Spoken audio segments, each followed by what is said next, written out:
Ya memang tadi kita sepakat sebetulnya situasi dinamika di setiap daerah itu berbeda. Tetapi yang harus kita pahami yang sama itu adalah at the end rakyat yang menentukan. Ini untuk Jawa Tengah nih. Ya sama di semua daerah ini kan pada akhirnya kan pilihan itu yang menentukan adalah rakyat. Nah sekarang kalau kita bandingkan misalnya Jakarta sama Jawa Tengah, ya situasinya berbeda kan. Nah jangan kemudian situasi yang berbeda itu disimpulkan kalau kita kalah di sini, di situ ada institusi yang tidak netral. Jadi sebenarnya kalau kita bisa lihat ya, udah kita fokus Jawa Tengah aja sekarang. Kenapa Lutfi bisa menang? Ya bisa ya.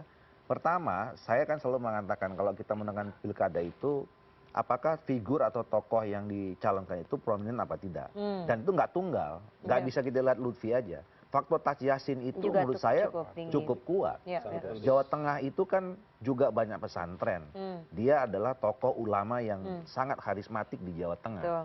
Pernah jadi wakil gubernur, mengantarkan sama Ganjar 2 kali menang gitu. DPD juga. Pernah menang DPD juga gitu. Nah jadi nggak bisa kemudian kita melihat bahwa itu cuma hanya faktor Pak Lutfi saja. Nah sementara Pak Lutfi memang juga figur yang cukup kuat. Tadi 4 tahun jadi Kapolda. Pernah jadi Wakapolres Solo. Beredar di sana. Jadi akhirnya dia memang tokoh yang sangat populer, dikenal di sana. Sudah banyaklah, sedikit banyak prestasi yang sudah dia bangun.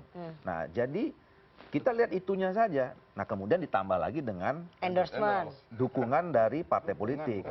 Nah yang ketiga endorsement. Gitu loh. Nah ini yang tadi saya katakan. Oleh Gibran. Di endorsement itu nggak ada persoalan. Sama juga kan orang juga tahu kok Pak Andika ditunggu sama Ibu Mega kan gitu loh. Sama aja nggak ada bedanya juga. Tapi kan ini kan Dan itu nggak ada Pak Mas Gibran gitu. kan wapres. Ya sama aja. Pak Prabowo kan juga bikin video itu kan akan dikhawatirkan akan membuat bias infrastruktur di bawahnya, ASN di bawahnya. Loh, tadi kalau dibandingkan kenapa di Jakarta nggak dibicarakan itu? Kalau misalnya tadi disebutkan misalnya endorsement pengaruh, ternyata tadi disimpulkan analisisnya di Jakarta nggak berpengaruh begitu gitu ya. Loh, ya. Jadi maksud saya jadi jangan, makanya kita lihat hasil akhirnya itu rakyat milih siapa.